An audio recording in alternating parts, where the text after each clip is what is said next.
Obrigado, meninos. Muito obrigado. Deus abençoe a todos. Nós estamos estudando esse mês de maio o tema graça. E eu quero te convidar a abrir comigo a sua Bíblia em Efésios capítulo 2. É o texto base que está aí no boletim, juntamente com um artigo do nosso apóstolo. Depois você leia. Nosso apóstolo e profetisa hoje estão em Guatemala. E eles estão num aniversário das igrejas Cristo Centro ali na América Central. E eles estão lá ministrando. E Efésios capítulo 2, verso 8, diz assim o texto. Aí está. Pois vocês são salvos pela graça, por meio da fé. E isto não vem de vocês, é dom de Deus. Isso é graça. Nós temos um inimigo que trabalha para diluir, distorcer, falsificar e também enfraquecer a graça de Deus sobre nós. O maior exemplo disso, desse processo, põe teu coração aqui em mim, desse processo de Deus, já comecei bem, desse processo da graça de Deus em nós, é o que aconteceu lá no Jardim do Éden, quando a serpente chega para Eva e diz, não é bem assim o que Deus quis dizer sobre não comer do fruto desta árvore. Há um pensamento no meio dos cristãos ou no cristianismo, há um pensamento dos cristãos modernos nos dias de hoje, que nós não estamos mais debaixo da lei, e sim debaixo da nuvem da graça. E existe até um cântico, né, bem conhecido por aí, que diz, porque não estamos debaixo da lei, ou não estamos debaixo de alguma coisa assim. Isso não é errado, isso está certo, isso é verdade. Nós não estamos vivendo mais nos tempos da lei, e sim os tempos da graça. Mas a graça dos dias de hoje não anula a lei estabelecida no Antigo Testamento. Por isso a pergunta que deve trabalhar em nosso meio hoje, nessa noite, é: quantos já encontraram a graça de Deus em suas vidas? Amém. Você que está em casa também, tenho certeza disso. Então, pode ser, irmãos, que nesse processo de Deus, nós cancelemos, ou anulamos esse efeito da lei, ou das leis, dos mandamentos em nossas vidas, por crer nesse processo da graça. E nós precisamos entender que um princípio básico, que para aproveitar as riquezas da graça, há um segredo, há uma chave. E essa chave, esse segredo é chamado de obediência. Se não houver obediência, eu não posso usufruir da graça de Deus em minha vida, ou dos benefícios que a graça de Deus traz para as nossas vidas. Por isso, pode ser que as bênçãos e a manifestação da graça esteja sobre nós, sobre tua vida, mas é a obediência que destrava, que abre esse efeito da graça, do poder, das riquezas da graça em nossas vidas. Vocês estão comigo, amém? Isso é chamado de causa-efeito. No Antigo Testamento, Deus permitiu que as leis fossem estabelecidas para o povo, para que o povo necessitasse de um Salvador, clamassem por um libertador. E a lei foi feita para ser obedecida pelo povo. No entanto, que o apóstolo Paulo escreve em Romanos capítulo 15, verso 4, ele diz que aquilo que foi escrito no passado foi para nos ensinar. Aquilo que foi estabelecido pelos os patriarcas foi para nos ensinar. As leis existem para nos ensinar. Por isso, a graça é também um mandamento para ser cumprido. Na graça diz que você é aceito do jeito que você está. Você só precisa obedecer para ser abençoado. Você quer ser abençoado? Que perguntas, né? Quem não quer ser abençoado? Todos nós queremos ser abençoados. Mas para ser abençoado e usufruir dessa bênção da graça de Deus, é preciso obediência. Por isso, em Tiago capítulo 2, e tem a ver isso com a manifestação das obras, ou a manifestação da graça de Deus, tem a ver com as minhas obras. O apóstolo Tiago, ele escreve, mas alguém pode dizer, ou alguém dirá, você tem fé, eu tenho obras. Mostre-me a sua fé sem obras, e eu mostrarei a minha fé pelas obras. Isso é o processo da graça de Deus em nossas vidas, que nos leva a fazer as coisas, não para ter benefício, não para se mostrar, mas através da fé em mim, eu executo as obras, eu executo os benefícios da graça, servindo a Deus na sua comunidade, servindo a Deus ao meu próximo, servindo a Deus na minha família, aonde eu estiver. Por isso, amados, parte do Antigo Testamento teve término, preste bem atenção nesses três pontos. Parte do Antigo Testamento teve término com a entrada da cruz de Cristo. Parte do Antigo Testamento foi mudado com a cruz de Cristo. E parte do Antigo Testamento passou pela cruz de Cristo. A cruz que nós estudamos o mês passado, mês de maio, abril. E eu quero explicar agora esses 3 princípios que são importantes para a tua vida. O que terminou com a cruz do Calvário? O que terminou com o Antigo Testamento? O que terminou com a chegada da cruz? O sacrifício. O sacrifício de sangue que era exigido quando alguém falhava ou pecava no Antigo Testamento. Era necessário adquirir um animal puro, imaculado, um animal novo, ser levado ao sacerdote, e esse sacerdote então cortava esse animal e então derramava sangue, e então esse sangue era aspergido sobre a pessoa, e esse sangue aspergido trazia restauração, trazia purificação de pecados. Com a cruz isso terminou. Jesus Cristo foi esse cordeiro imolado de uma vez por todas para mim e para a tua vida. E o que nós vamos fazer hoje representa uma lembrança de que Cristo foi um dia sacrificado por nós na cruz do Calvário, e Ele morreu por nós, derramou sangue precioso por mim e por você, para que de uma vez por todas os nossos pecados fossem eliminados. O seu pecado já está na cruz.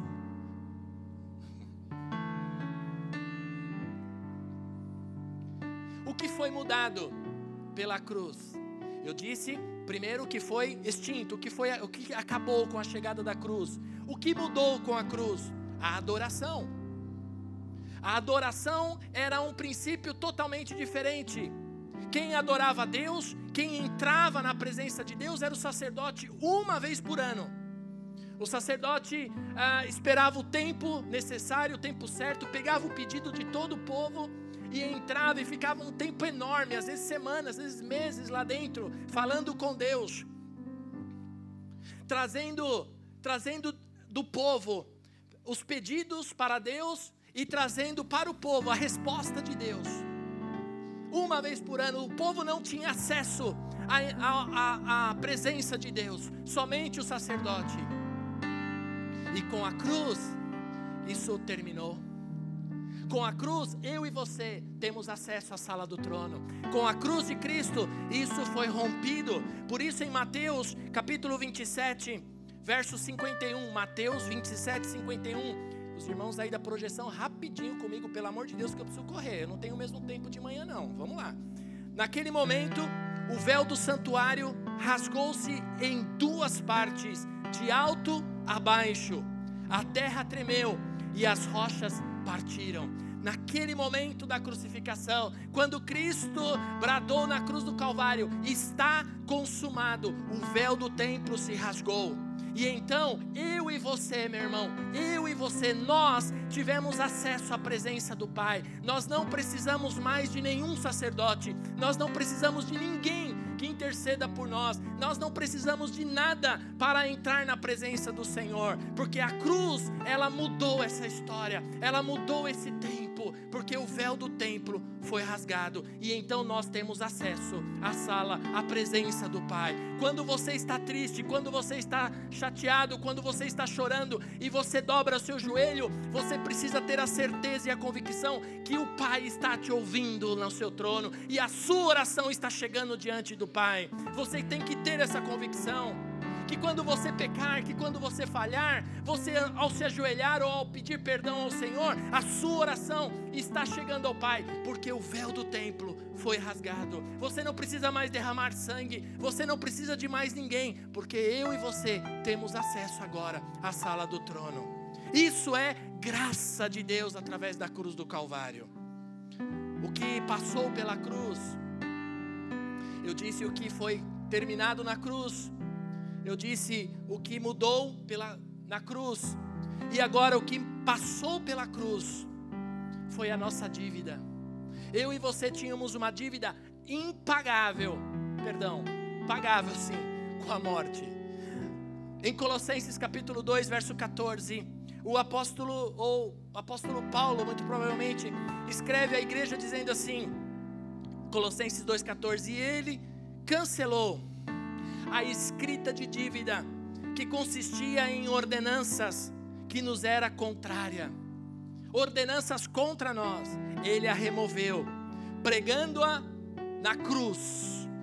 Aqui que está se falando, que o apóstolo Paulo está falando para nós? Que eu e você tínhamos uma dívida. Essa escrita de dívida que está aqui no início do versículo, está se falando de, como se fosse nos dias de hoje, uma nota promissória.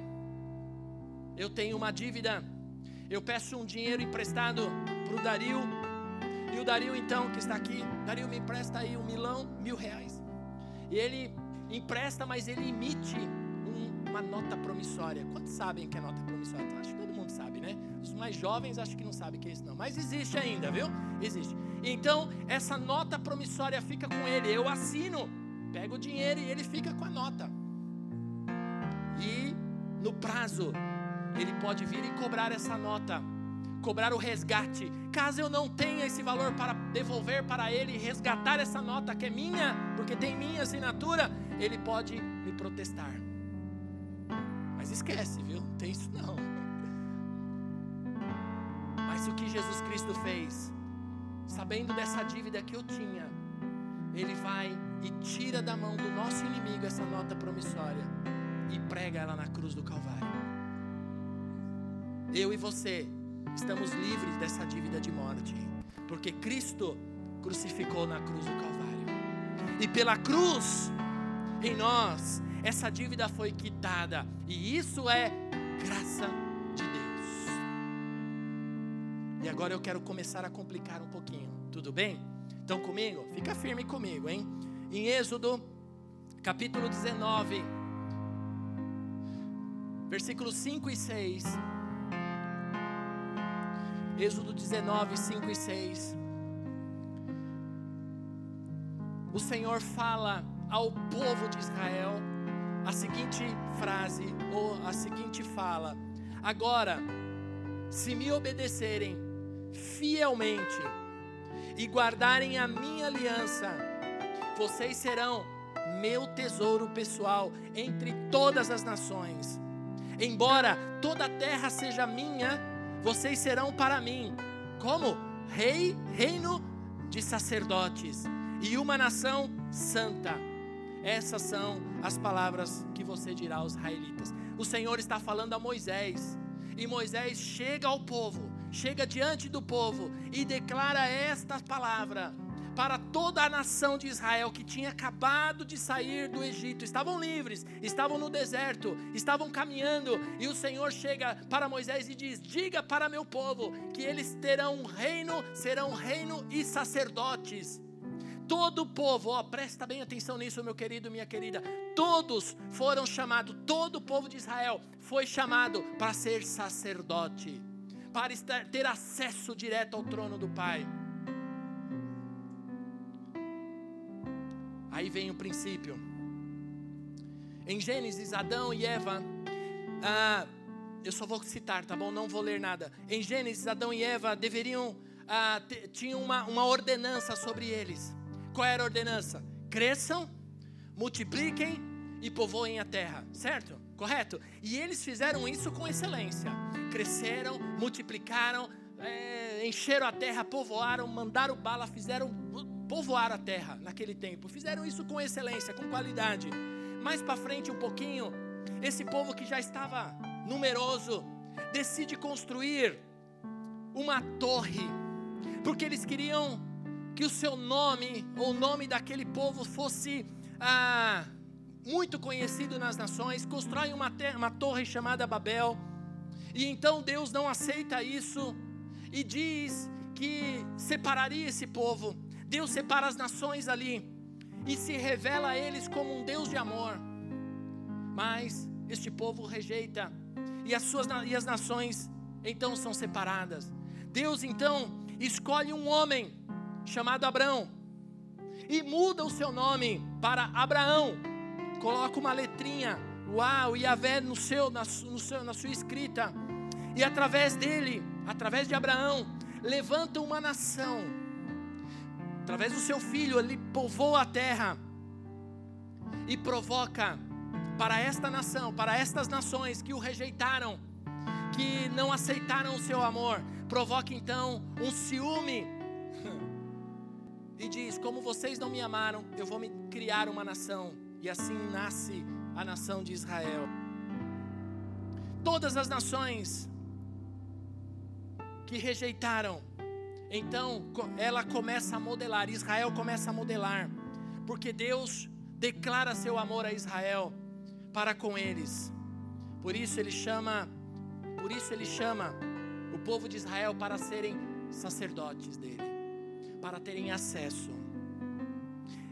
E mais para frente um pouquinho, dentro dessa distribuição, Deus estabelece algo muito importante. Veja em Êxodo capítulo 20, por favor, vira uma página aí, você está em Êxodo ainda, vira uma página. Em Êxodo capítulo 20, verso 18 e 19, diz assim: olha o que acontece. Deus chama o povo para ser sacerdote, para ter um reino e ser sacerdote. E olha que esse povo apronta com o Senhor. Vendo-se o povo diante dos trovões e dos relâmpagos e do som da trombeta e do monte fumegando, todos tremeram assustados, ficaram à distância e disseram a Moisés: fala tu conosco, fala tu mesmo conosco, e ouviremos, mas que Deus não fale conosco, para que não morramos.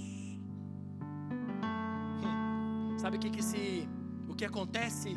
O povo que Deus havia escolhido para ser reino e sacerdote, o povo que Ele havia separado, que Ele havia estabelecido para ser reino, para ter um reino e ser sacerdote, esse povo diz: nós não queremos isso, nós não aceitamos isso. O povo então põe limite para Deus, coloca normas e regras, e dizem assim: nós não queremos ouvir Deus, queremos ouvir você, Moisés. Você sim nós vamos ouvir, mas Deus não.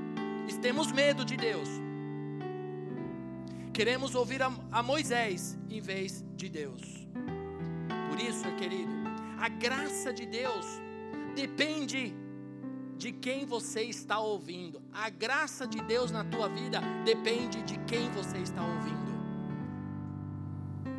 É sério isso, porque às vezes estamos ouvindo pessoas que não têm Deus, que são usadas pelo inimigo para nos tirar da graça de Deus.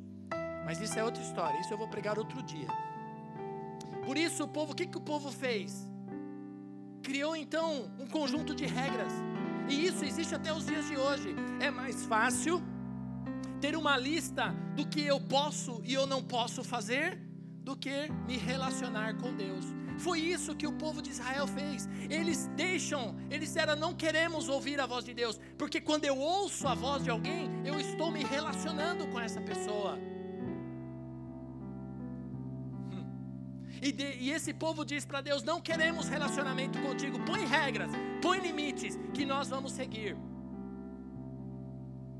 A graça em mim depende da voz que eu estou ouvindo. Há um exemplo, eu sou do tempo, e tranquilo, eu não tenho problemas com isso, eu sou do tempo em que a igreja que meus pais pastoreavam, diziam assim, não pode ter televisão. Televisão é do diabo, é do capeta, não pode ter televisão. Vocês se lembram disso? Mas na realidade, o problema não está na televisão, está na pessoa. Porque Deus de repente quer nos ensinar como usar a televisão. E isso vai para todos os cantos, para tudo que você precisar. Eu usei o exemplo da televisão, mas pode ser muitas coisas.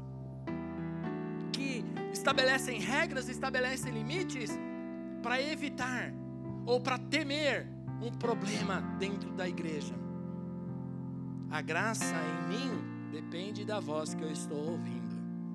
Em Mateus capítulo 5, e aí começa a complicar um pouquinho mais. Tudo bem? Mateus 5:22 diz assim, Jesus dizendo, porque nós pensamos assim, queridos, põe teu coração aqui em mim, não lê lá não, por favor, né? Por favor, educadamente, com muito carinho, com muito amor. Porque nós pensamos assim, eu estou debaixo da graça. Isso tudo que o pastor está falando foi lá no Velho Testamento, foi lá para as leis, era para o povo de Israel. Mas olha o que Jesus disse aos seus discípulos e ao povo. Leia comigo aí na sua Bíblia, no seu tablet, no seu celular, ou aí na projeção, diz assim, vocês ouviram o que foi dito aos seus antepassados, não matarás, não matarás, e quem matar estará sujeito a julgamento.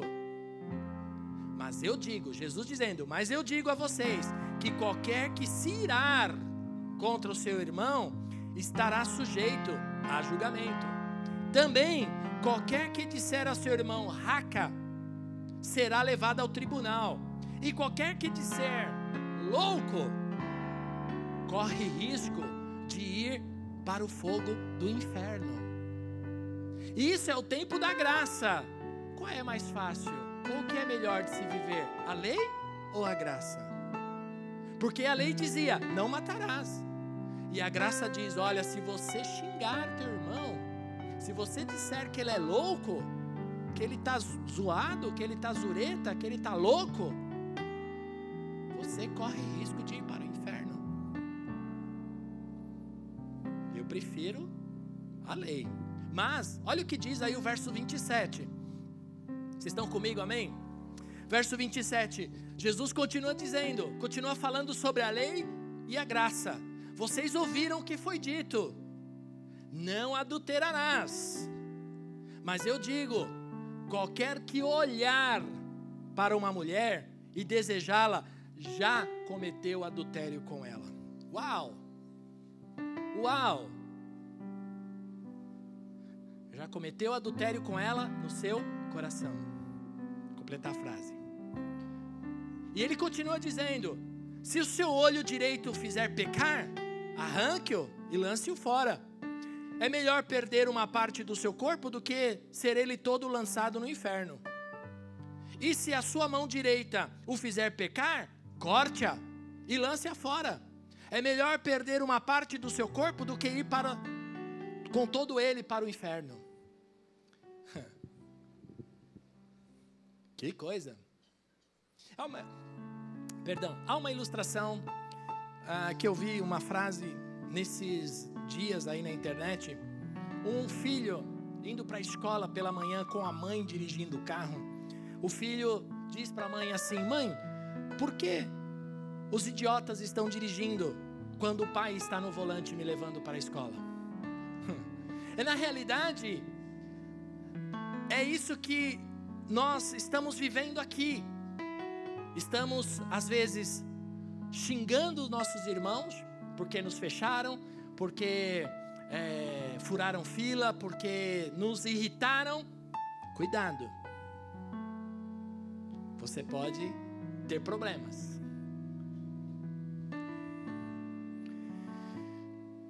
Quando o Senhor nos tirou da lei, do mandamento da lei, Ele não nos tirou a responsabilidade de cumprir a lei. A graça me habilita e me capacita para fazer algo para o Senhor ou alguém. Isto é graça de Deus em mim. E agora eu quero ler com você 2 textos que são para mim os mais lindos da palavra de Deus. São as 2 passagens que revelam a graça de Deus estabelecida, e olha, que estão no Antigo Testamento. Em Isaías capítulo 58, versículos 6 e 8. Isaías 58, verso 6 e 8. A 8, melhor dizendo. O profeta Isaías está falando sobre a palavra de Deus, sobre a sua vida para o povo de Israel. E ele diz assim, o profeta: o jejum que eu desejo não é este. É uma pergunta na realidade. Soltar as correntes da injustiça, desatar as cordas do jugo, pôr em liberdade os oprimidos e romper todo o jugo? Não é partilhar sua comida com o faminto, abrigar o pobre desamparado, vestir o nu que você encontrou e não recusar ajuda ao próximo? Aí sim, diga comigo, aí sim. Aí sim, a sua luz irromperá como a alvorada e prontamente surgirá a sua cura. A sua retidão irá diante de você e a glória do Senhor estará à sua retaguarda. Aí sim, diga comigo, aí sim. Aí sim dirá. Aí sim você clamará ao Senhor e Ele responderá. Você gritará por socorro e Ele dirá: aqui estou. Se você eliminar do seu meio o jugo opressor, o dedo acusador e a falsidade no falar, então o Senhor estará com você. Olha só que princípio o profeta Isaías traz, ou a palavra do Senhor na boca do profeta para o povo de Israel. É isso que está falando aqui, tem a ver com religiosidade. A maioria daqueles que seguem as leis, os legalistas, estão debaixo de um princípio de religiosidade. Jejuam, querem dizer que estão jejuando, entregam dízimo, fazem e acontecem, mas no fundo, não vivem o que o Senhor deseja que vivamos. Um verdadeiro cristianismo, que é o que Ele está falando aqui. O desejo do Senhor é compaixão em vez de sacrifícios. E no verso 9 e 10, põe aí para mim. Eu li até o 9, né? Eu li até o 9, é verdade? Sim ou não? Verso 10 agora. Não, vamos ler de novo o verso 9, por favor. 9 e 10, obrigado. Aí sim, você clamará ao Senhor e Ele responderá. Você gritará por socorro e Ele dirá: aqui estou. Aí o verso 10. Se você eliminar, presta atenção, meu amado, se você eliminar do seu meio o jugo opressor, o dedo acusador e a falsidade do falar, ai Jesus, e com renúncia própria você beneficiar os famintos e satisfazer o anseio dos aflitos, então a sua luz despontará nas trevas e a sua noite será como o meio-dia. Ó que lindo! Nossa vida mais brilhante do que o meio-dia. Sabe o seu momento mais escuro? Sabe o seu momento mais de trevas? O Senhor tornará brilhante mais que o meio-dia. Porque você então se posicionará. E isso é graça. Isso é graça de Deus. Tudo bem? Versículo 11 e 12 aí, acompanha comigo. Olha que lindo. O Senhor guiará constantemente. O Senhor o guiará constantemente. Satisfará os seus desejos numa terra ressequida pelo sol e fortalecerá os seus ossos. Você será como um jardim bem regado, como uma fonte cujas águas nunca faltam. Seu povo reconstruirá as velhas ruínas e restaurará os alicerces antigos, e você será chamado reparador de muros, restaurador de ruas e moradias. A partir do momento então que eu me posiciono, que eu deixo a religiosidade do lado, deixo as leis e começo a viver debaixo da graça, há um convite do Senhor para que nós possamos nos posicionar diante das tragédias, diante do caos que estamos vivendo. Essa terra ressequida aqui que o profeta Isaías fala, é os tempos de hoje que nós estamos vivendo. Esta geração, eu e você, meu irmão, seremos chamados restauradores de muros e de ruas e de moradias. A palavra moradia lembra casa. Há famílias que precisam ser restauradas, há famílias que precisam ser acolhidas, que precisam ser recebidas pelo Senhor. A graça que um dia te alcançou, a graça, quando eu perguntei aqui quantos receberam a graça, você levantou o seu bracinho, a sua mãozinha. Então essa graça que te alcançou também alcançará essas moradias, estas famílias, essas ruas destruídas, esses muros cheios de buracos serão restaurados pela minha vida e pela tua vida, porque a graça que um dia me alcançou também precisa alcançar essas pessoas. Seremos conhecidos como restauradores de muros, de ruas e de famílias, porque temos acesso ao trono do Pai.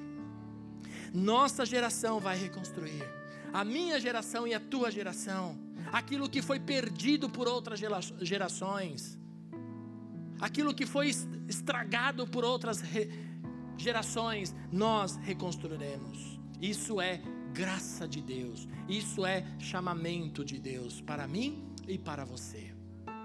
O outro texto que eu amo também, eu falei Isaías 58, e agora eu quero ler com você Isaías 61. É o texto mais bacana da Bíblia que eu acho. Minha opinião, é claro, você pode gostar de outros. Uma leitura um pouco longa, vou ler todo o capítulo, mas não desanima não, fica firme comigo, amém? Amém? Diz assim a palavra de Deus, o profeta dizendo, a boca do Senhor: o Espírito do Senhor está sobre mim, porque o Senhor ungiu-me para levar boas notícias aos pobres, enviou-me para cuidar dos que estão com o coração quebrantado, anunciar a liberdade aos cativos e libertação das trevas aos prisioneiros, para proclamar o ano da bondade do Senhor e o dia da vingança do nosso Deus, para consolar todos os que andam tristes e dar a todos os que choram em Sião uma bela coroa em vez de cinza, o óleo de alegria em vez de pranto e um manto de louvor em vez de espírito deprimido.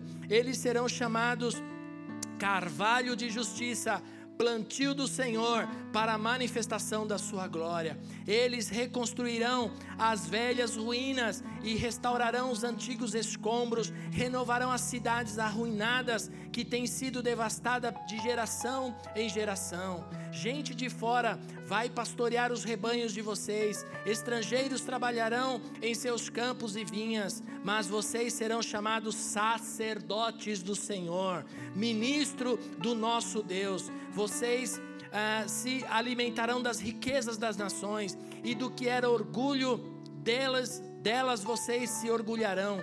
Em lugar de vergonha que sofreu, o meu povo receberá porção dupla, e em vez de humilhação, ele se regozijará em sua herança, pois herdará porção dupla em sua terra, e terá alegria eterna, porque eu, o Senhor, amo a justiça e odeio o roubo e toda a maldade. Em minha fidelidade os recompensarei, e com eles farei uma aliança eterna. Seus descendentes serão conhecidos entre as nações, e a sua prole entre todos os povos. Todos os que virem reconhecerão que eles são um povo abençoado pelo Senhor, e grande é o meu prazer no Senhor. Regozija-se, ó minha alma, regozija-se a minha alma em meu Deus, pois ele me vestiu com vestes de salvação, e sobre mim pôs um manto de justiça. Qual o noivo que adorna a cabeça como um sacerdote? Qual a noiva que se enfeita com joias? porque assim como a terra faz brotar a planta no jardim, faz germinar a semente, assim o soberano, o Senhor, fará nascer a justiça e o louvor diante de todas as nações. Essa palavra, meu irmão, minha irmã, era para o povo de Israel. Não era para mim nem para você, era para o povo de Israel. Mas lembrem-se que o povo disse: nós não queremos ser sacerdotes, nós não queremos ouvir a tua voz, nós não queremos relacionamento contigo, queremos com Moisés. Em Jesus, essa verdade, essa palavra se tornou graça de Deus para mim e para você. E aí em Lucas capítulo 4, abra sua Bíblia aí, Lucas, por favor, em Lucas capítulo 4, verso 18, Jesus entra na sua cidade, ele entra no templo, nós vamos ler até o 20, tá bom? Jesus entra no templo e abre o livro, Lidão, vamos ler, é melhor, né? Veja o verso, que verso que está aí, 18, veja o verso 17, por favor. Volta um versículo aí. Aí está, Jesus entra no templo, e então lhe dão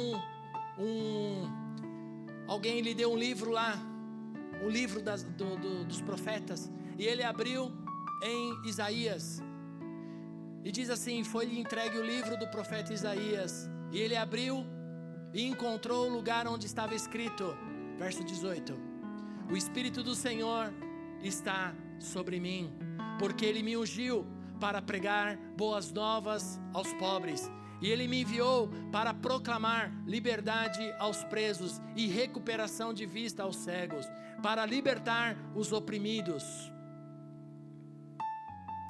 e proclamar o ano da graça do Senhor. Verso 20.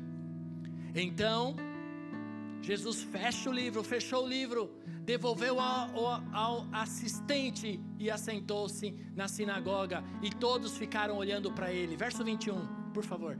E ele começou a dizer-lhes: hoje cumpriu a escritura que vocês acabam de ouvir. Aquilo que o profeta Isaías havia profetizado, Jesus abre no templo e diz: eu sou esse ungido, eu sou esse que o profeta estava falando. E essa graça alcançou não só a Jesus, não só a mim e a você, mas a todos aqueles que entram debaixo dessa graça, porque ele está dizendo: hoje se cumpre essa palavra, hoje se cumpriu esta escritura, e hoje está se cumprindo na minha vida e na tua vida essa palavra do Senhor. Todas as pessoas, meu irmão, minha irmã, todas as pessoas que você acha que não tem mais jeito, eu quero te dizer, da sua família, do seu trabalho, alguém que te persegue, alguém que não gosta de você, não gosta dos teus olhos. Tem gente assim, né? Não fui com a sua cara. Tem gente em todo lugar assim, infelizmente. Ou alguém que quer o teu lugar, não é verdade? No seu trabalho. Essas pessoas precisam dessa graça do Senhor. O Espírito do Senhor está sobre mim, porque o Senhor me ungiu para levar boas novas. Enviou-me para cuidar do que estão com o coração quebrantado e anunciar liberdade aos cativos. De quem? A quem?